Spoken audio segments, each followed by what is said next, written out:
안녕하세요, 축진먹입니다. 이 경기 그냥 미쳤습니다. 저 개인적으로 봤던 경기 중에 이번 시즌 최고의 경기라고 해도 과언이 아니고요. 막판에 엄청나게 몰아치는 양 팀의 그런 에너지가 경기 끝나고도 아직 여운이 남는 것 같습니다. 과연 리버풀과 맨유의 더비 경기는 어땠는지 알아보고요. 포인트별로 얘기를 해보도록 하겠습니다. 일단 홈팀 리버풀의 선발 라인업입니다. 리버풀은 오늘 소보슬라이가 질병 이슈로 인해서 명단에서 제외되면서 커티스 존스가 공격형 미드필더 자리에 섰고요. 톱 자리에는 루이스 디아스가 이름을 올렸습니다. 맨유의 선발 라인업입니다. 맨유는 아모림이 추구하는 3-4-3 체제로 나왔고요. 오늘 중원에는 지난 뉴캐슬의 카세미로, 에릭센이 나왔던 것과 달리 우가르테, 마이누를 배치하면서 젊은 피 수혈을 했습니다. 일단 저는 오늘 경기 개인적으로 맨유의 세컨볼 처리 방식, 그러니까 기본적인 것들이 아주 좋았다고 생각을 하는데요. 리버풀과 경기를 하게 되면 리버풀이 고강도 압박을 실시할 때가 많기 때문에 경기장 중앙에서 깨끗하지 않은 공이 발생합니다. 서로 넘어지면서 떼굴떼굴 굴러가고 통통 튀고, 쉽게 말해서 좀 지저분한 공이 발생하는데 그런 공들을 리버풀이 많이 가져가고 리버풀이 그런 데서 이득을 얻을 때가 많았습니다. 하지만 오늘 맨유는 그런 지저분한 공을 잘 처리했습니다. 막 어버버버 하는 게 아니라 걷어낼 땐 걷어내고 빠르게 다음 동작으로 연결하고 주변에 있는 프리한 동료에게 패스 내주고 또 크로스 같은 것도 걷어내는 게 아니라 골키퍼한테 머리로 줄 수 있으면 주고, 이런 기본적인 부분들에서 실수가 줄어들면서 맨유가 경기 내내 계속해서 집중력을 유지할 수 있게 되었습니다. 예를 들면 이런 장면이죠. 로버트슨이 학포에게 공을 줬는데 학포가 뒤에 선수가 압박 오기 때문에 컨트롤이 완벽하지 않았고, 이런 통통 튀는 공을 뒤에 있는 마즈라위가 깔끔하게 잡아놓고 다시 공격을 시작합니다. 맨유는 오늘 이런 튀는 공에 대해서 실수가 거의 없다시피 했고요. 리버풀이 이런 부분에서는 이득을 가져가지 못하게 했던 게 좀 주요했던 것 같습니다. 아모림이 지난 뉴캐슬과의 경기에서 2-0으로 패배하고 인터뷰에서 기본을 쌓을 시간이 부족했다고 말을 했습니다. 지금 제가 오늘 맨유가 잘 됐다고 하는 부분이 이런 것들이죠. 지난 뉴캐슬전과는 다르게 오늘은 기본적인 부분들이 잘 되면서 맨유가 최소한 상대보다 불리하지 않은 상황에서 싸울 수 있게 된 게 컸습니다. 예를 들면 이런 장면이죠. 호일룬이 싸움에서 떨어뜨린 공을 마이누가 챙겨서 뒤쪽으로 주는데 브루노 쪽으로 압박 들어갈 때 브루노가 압박 피해서 컨트롤 해놓는 거. 이런 정신없는 상황에서도 맨유 선수들의 기본적인 공 처리 방식이 상당히 안전하고 깔끔했습니다. 그러다 보니까 리버풀 선수들이 압박 들어가는 게 툭툭 끊기는 느낌이 들었고, 맨유는 그 특유의 정신없는 타이밍을 한 번씩 넘기게 됩니다. 기본이 되니까 위험 상황이 줄어드는 거죠. 두 번째로 얘기할 부분은 맨유의 무지성 압박이 줄었다는 겁니다. 일단은 저는 이거는 심리적인 부분도 어느 정도 영향이 있다고 생각하는데요. 리버풀 상대로 맞불을 놓으면서 계속적으로 전방 압박을 한다고 하면은 위험한 걸 맨유 선수들도 맨유 감독도 알고 있었을 겁니다. 게다가 안필드니까 최대한 조심하려는 생각들이 있었겠죠. 그리고 이러한 조심하려는 마인드 자체가 압박의 템포를 자연스럽게 조절할 수 있게 만들어줬고요. 또 아모림이 오늘 분별력 없는 전방 압박보다는 수비진의 간격을 중시하고 하나로 움직이는 걸 강조했던 것 같습니다. 그림과 같은 이런 5-4-1 수비 방식이라고 볼 수 있겠고요. 맨유는 이 두 번째 4명까지 수비 시에는 뒤쪽으로 내리면서 최소 6, 7명 이상을 박스 안에 유지시키는 수비 방식을 택했습니다. 그리고 이런 상황에서 리버풀이 맨유를 시원하게 뚫어내는 건 쉽지 않은 일이었죠. 또 이런 상황에서 리버풀이 무지성 크로스 공략을 할 수도 없었습니다. 왜냐하면 맨유의 센터백인 맥과이어, 더리우트 이런 선수들은 공중볼 싸움에 능하기 때문이죠. 특히 맨유의 가운데 센터백인 맥과이어는 공중볼에 대한 위치 선정 능력이 아주 좋아서 자리 잡고 버티고 헤더를 해내면 높은 크로스로는 정말 공략하기 어려운 수비수입니다. 게다가 오늘 루이스 디아스가 스트라이커 자리에 선 것도 이런 공중볼 공략을 어렵게 만들었습니다. 그리고 추가로 맨유의 공중볼에 대해서 얘기를 해보면 맨유의 센터백 중에 가장 공중볼에 약점을 보이는 리산드로 마르티네즈가 코너킥 상황에서 직접적으로 선수를 마킹하는 게 아닌 골대 앞을 지키는 역할을 했습니다. 이게 아모림이 굉장히 디테일에 신경을 썼다고 볼 수 있는데요. 지난 15라운드 노팅엄과의 홈경기에서 리산드로 마르티네즈가 20cm 이상 차이 나는 밀렌코비치를 맨투맨 했습니다. 그리고 결과는 밀렌코비치를 제대로 견제하지 못하면서 실점으로 이어졌죠. 사실 이런 작은 부분들도 꼼꼼히 챙겼다면 상식적으로는 당연히 리산드로가 키 큰 선수 맨마킹 안 하는 게 맞는 거 아니야? 라고 생각할 수 있습니다. 하지만 맨유가 그런 것들이 안 됐었던 거고, 제가 오늘 계속 말씀드리는 맨유가 기본을 잘 지켰다 라는 맥락과 일맥상통하는 부분일 것 같습니다. 비정상이었던 것들을 정상으로 바꾸고 비상식적이었던 걸 그렇지 않은 것으로 바꾸면서 경기를 망칠 확률을 조금씩 줄여갔던 아모림입니다. 또 오늘 맨유는 지난 뉴캐슬전에 비해서 중원이 확 바뀌었습니다. 뉴캐슬전 보고 오늘 경기 보신 분들은 그런 것들에 대한 체감이 확실하셨을 거라고 생각이 되고요. 지난 뉴캐슬전에서는 우가르테가 경고 누적으로 나올 수 없어서 에릭센과 카세미로가 선발 라인업을 구성했습니다. 그러다 보니 중원에서의 기동력, 피지컬 싸움, 세컨볼 싸움, 경합 이런 것들이 전부 밀리는 모양새였고요. 오늘 경기는 우가르테와 마이누가 투입되면서 아주 젊은 중원을 구성했습니다. 뉴캐슬전에 미드필더의 나이의 합 64세고요. 리버풀전에 두 미드필더의 나이의 합 42세입니다. 꼭 나이로만은 비교할 수 없지만 두 경기의 차이가 극명하다는 건 아실 겁니다. 그 중에서도 우가르테는 오늘 청소기 그 자체였습니다. 그냥 청소기가 아니고 로봇 청소기입니다. 체력의 한계라는 게 느껴지지 않았고요. 정말 미친 듯이 경기장 전체를 휩쓸면서 리버풀 공격의 연속성을 계속해서 차단해줬습니다. 오늘 우가르테는 히트맵이나 실제 지표상에서도 자신의 존재감을 확실히 증명했습니다. 일단 경합 횟수가 양팀 중에 가장 많고요. 볼 경합 성공도 브루노에 이어서 두 번째, 태클 성공 역시 양팀 모든 선수 통틀어서 1위를 달성했습니다. 오른쪽에 있는 히트맵만 봐도 알 수 있듯이 좌우 상관없이 경기장 전 지역에서 많이 움직였고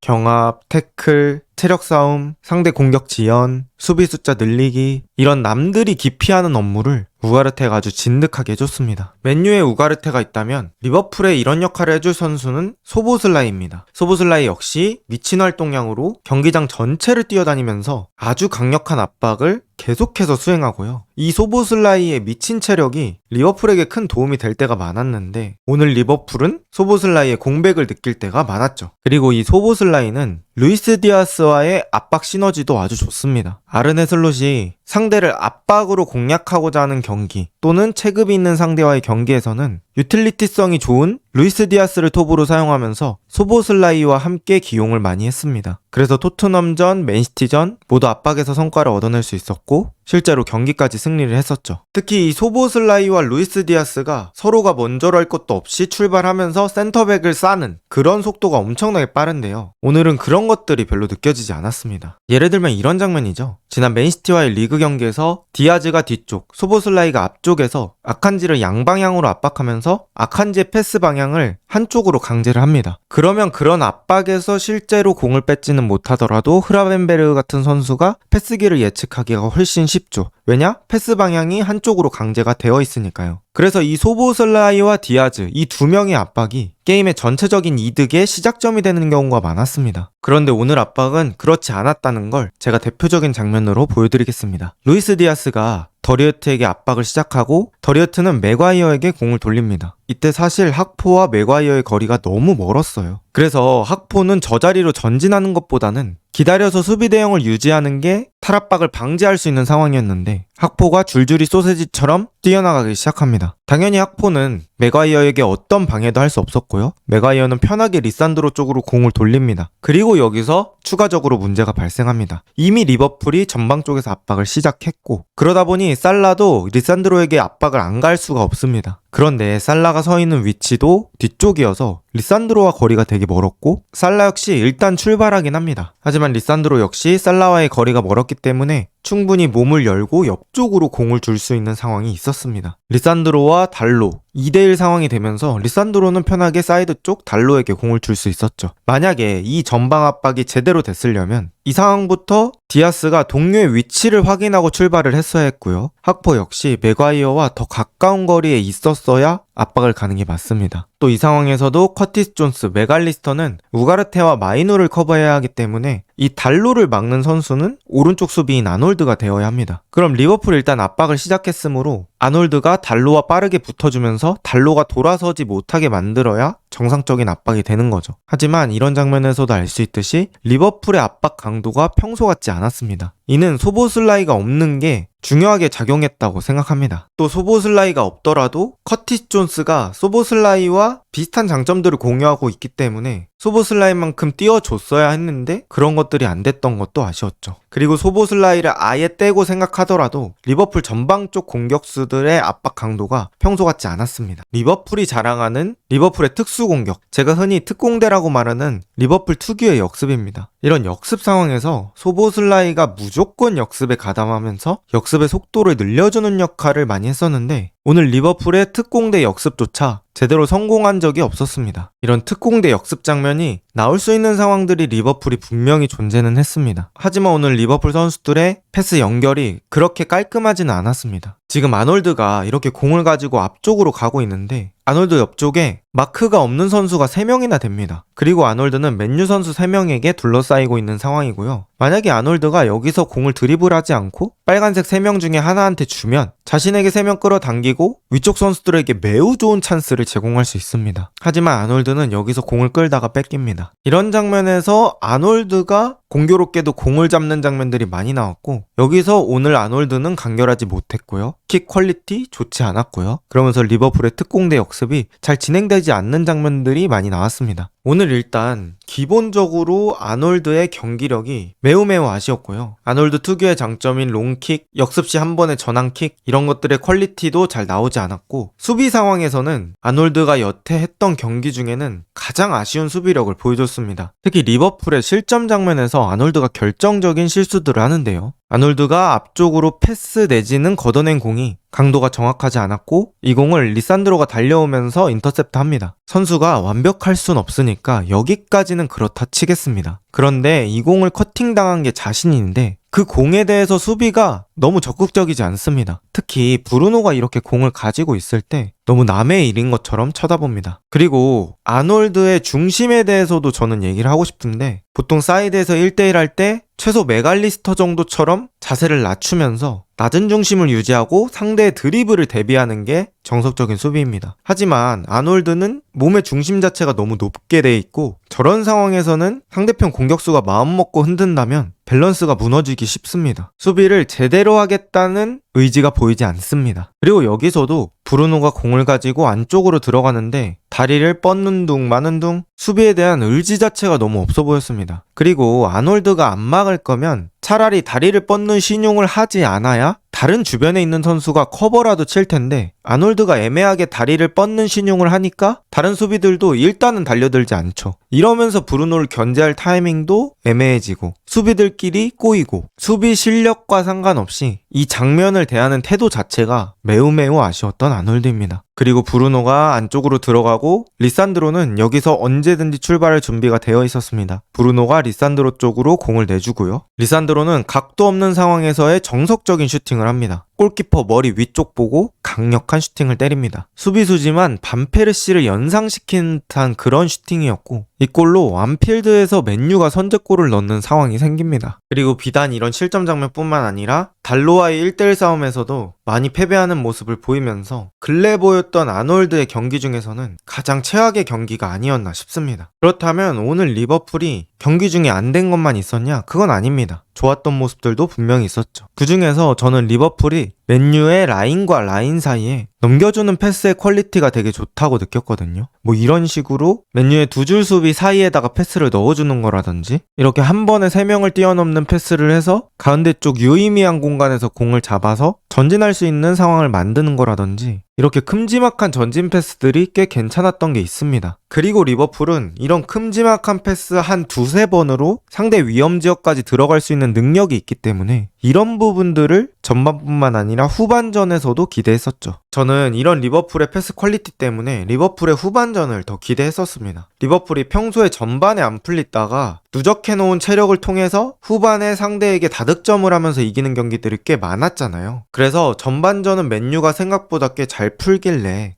리버풀이 전반전에 의도적으로 체력을 아끼는 걸 수도 있겠다. 그래서 후반전에 이 체력을 터트려서 맨유를 잡아먹으려는 플랜을 가져온 걸 수도 있겠다라고 생각을 했는데 맨유에는 우가르테가 있고 리버풀에는 소보슬라이가 없어서 그런지는 몰라도 리버풀이 후반전에 체력적으로 치고 올라온다는 느낌은 못 받았습니다. 그러면서 리버풀이 에너지 베이스로 가져갈 수 있는 강력한 장점들, 전방 압박, 좁은 구석에 몰아놓고 하는 압박, 떨어진 세컨볼 싸움 이런 것들이 진행이 거의 안 됐고요. 리버풀의 두 번째 실점에서도 그런 약점이 드러났습니다. 두 번째 실점을 하기 바로 전 장면인데요. 여기서도 공격수 2명만 압박을 하죠. 압박을 할 거면 같이 가서 리산드로까지 같이 묶어야 효과적인 압박이 될 수 있고, 그렇지 않으면 그냥 압박을 하지 않고 뒤쪽에 물러서면 됩니다. 그런데 이런 애매한 압박은 리산드로가 편하게 돌아설 수 있게 만들고 리버풀의 숫자만 앞쪽으로 소비하게 만듭니다. 그리고 리산드로는 돌고 앞쪽으로 롱킥을 때려주고요. 여기서 떨어진 세컨볼을 브루노가 챙겨서 교체 투입된 가르나초를 보고 스루 패스. 가르나초가 코나테 상대로 괜찮은 움직임을 보여주면서 아마드 쪽으로 깔끔한 컷백, 그리고 아마드가 깔끔하게 왼발로 마무리하면서 경기를 2대2로 만드는 동점골을 만듭니다. 그리고 오늘 맨유의 맥과이어에 대해서 조금 더 얘기를 해보고 싶은데요. 맥과이어가 맨 뒤에서 맨유의 뇌의 역할을 제대로 했습니다. 맥과이어가 강력한 압박이 들어오지 않을 때는 롱킥의 퀄리티, 빌드업의 퀄리티 상당히 좋은 선수입니다. 그런데 맥과이어의 진짜 진가는 이 킥의 퀄리티가 아닙니다. 바로 이 킥의 방향 설정입니다. 맥과이어는 킥의 방향을 설정할 때 우리 팀 선수들을 보고 조금 더 안전한 방향이 어딘지를 찾아서 그쪽으로 공을 줍니다. 센터백이나 미드필더나 공격수나 축구하다가 난 줬으니까 됐어, 이런 식의 패스를 하는 사람이 있는가 하면 맥과이어처럼 우리 동료가 받았을 때 바로 위험한 상황에 처하지 않을 수 있는 장소에 배달해주는 선수가 있습니다. 그건 어떻게 보면 선수의 기술적인 능력, 하드웨어적인 능력, 그런 것들이 아니라 생각하는 능력, 소프트웨어적인 능력이라고 생각을 하는데요. 맥과이어가 그런 부분에서 판단의 퀄리티가 상당히 높았던 것 같고, 계속해서 안정적인 지역으로만 공을 배급해주다 보니 맨유 선수들도 바로 압박을 당하지 않을 수 있었고, 공을 컨트롤해놓고 다음 동작을 이어갈 수 있는 여유가 생기는 것 같습니다. 동료가 무리한 공을 잡지 않게 함으로써 압박할 건덕지 자체를 주지 않는 거죠. 이건 역시 오늘 경기에서 맨유가 실수하지 않을 수 있었던 원인이라고 생각합니다. 또 리버풀의 득점 장면에 대해서 얘기를 해보면, 일단 이 장면에서는 학포의 개인 능력, 그리고 더리우트의 아쉬운 수비가 보였습니다. 학포가 충분히 왼발로 안쪽으로 컷백을 넣어줄 수 있는 타이밍은 맞습니다. 하지만 더리우트의 태클이 너무 쉽게 나갔고요. 우리나라가 예전에 월드컵 나갔을 때 멕시코전에서 두 번째 골 실점할 때 장현수 선수의 태클이 연상되는 장면이었습니다. 그리고 학포가 여기서 반대쪽 가마차기를 아주 강력하게 성공합니다. 태클 벗겨지는 것까지는 더리우트의 실수성이 있었더라도 이 슈팅의 퀄리티는 학포가 결정하는 건데요. 이 퀄리티 자체가 엄청 좋았고요. 분위기상으로도 리버풀이 충분히 끌려갈 수 있는 상황에서 아주 깔끔한 골을 만들어냈다는 게 큰 의미가 있을 것 같습니다. 또 맨유의 추가 실점 장면에서는 더리우트의 핸드볼로 PK를 허용했기 때문에 오늘 더리우트는 맨유의 수비진 중에서는 가장 안 좋은 활약을 했다고 볼 수 있겠네요. 자, 그리고 양 팀의 선수들에 대해서 한 번씩 코멘트를 해보면, 일단 리버풀의 살라에 대해서 얘기 안 할 수 없는데요. 살라가 평소에는 정말 축구의 신이라고 할 수 있을 정도로 좋은 모습을 보여줬었는데 오늘은 그렇지 못한 모습을 보여주면서 그 역체감이 더 컸던 것 같고요. 또 기본적으로 살라에게 전달되는 공의 횟수 자체가 적은 느낌이 들었습니다. 그리고 공이 투입되더라도 달로나 리산드로 마르티네즈가 무리한 도전을 하지 않으면서 일단 기다렸고 안쪽에 있는 맥과이어나 더리우트가 크로스를 처리하게 만드는 그런 방식으로 수비를 유도했던 것 같습니다. 그게 살라에게 결정적인 찬스를 허용하지 않을 수 있었던 비결 같고요. 또 소보슬라이 대신 투입된 커티스 존스는 오늘 경기 내에서 존재감이 너무 없어서 소보슬라이의 공백이 너무 많이 느껴졌습니다. 또 아까 말했던 아놀드 그리고 로버트슨까지 오늘 좌우 풀백들은 그렇게 잘 작동하는 것 같지 않았고요. 반다이크만 계속해서 정신을 차리고 선수들에게 동기부여를 해줬던 것 같습니다. 그리고 맨유의 선수들을 얘기해보면 아까 맥과이어 말씀드렸고요. 리산드로 마르티네즈도 수비수지만 득점을 해줬기 때문에 맨유에겐 큰 도움이 됐습니다. 그리고 우가르테 아까 설명했듯이 더 추가 설명할 필요 없을 것 같고요. 브루노 페르난데스 역시 맨유에서 축구력을 담당하고 있는 선수답게 아주 좋은 모습을 보여줬습니다. 브루노가 첫 골에 어시스트 했고 두 번째 골에서도 기점 패스를 하긴 했지만 저는 더 주의 깊게 봤던 능력이 브루노한테 압박이 들어왔을 때 브루노가 그걸 아주 잘 벗어났다고 생각을 하는데요. 킥하는 척 하면서 선수들을 한번 벗겨내고 패스하는 척 하면서 선수들을 한번 벗겨내고 이렇게 상대의 심리를 이용한 것들을 많이 활용을 하면서 속도는 빠르지 않지만 실용적인 드리블들로 많은 탈압박을 성공시켰던 브루노입니다. 또 맨유의 골키퍼 오나나 그냥 철문 그 자체였습니다. 코디 악포의 골은 너무 잘 차서 어쩔 수 없었고요. 살라의 페널티킥도 방향까진 거의 따라잡았지만 실점하게 되었습니다. 그 이외의 슈팅들은 정말 완벽하게 막아냈다고 볼 수 있겠고 전반전에 메갈리스터 맥알리스터의 결정적인 슈팅, 또 반다이크의 코앞에서의 헤더, 디오고 조타의 슈팅, 이런 것들을 끝까지 집중력 있게 막아내면서 맨유의 흐름이 넘어가지 않게 했던 것도 좋았던 것 같습니다. 오늘 맨유는 그동안 펼쳤던 경기들과는 달리 경기 내용적으로 희망적인 모습들을 보여주면서 다음 경기에 대한 기대감을 증폭시켰고요. 리버풀은 오늘 경기 평소와 같지 않은 모습들을 보여주면서 다시 한번 재정비를 해야 할 타이밍인 것 같습니다. 리버풀이 오늘 비기긴 했지만 승점 차이가 워낙 벌어져 있어서 일단 숫자적으로 봤을 때는 여전히 리버풀이 제일 강력한 우승 후보임에는 틀림이 없고요. 이 경기로 인해서 멘탈적으로 다음 경기에 영향을 받지 않는 게 무엇보다 중요할 것 같습니다. 소문난 잔치에 먹을 게 많았습니다. 과연 리버풀과 맨유의 다음 라운드 흐름은 어떻게 변할까요? 오늘 영상은 여기까지입니다. 좋은 하루 보내세요.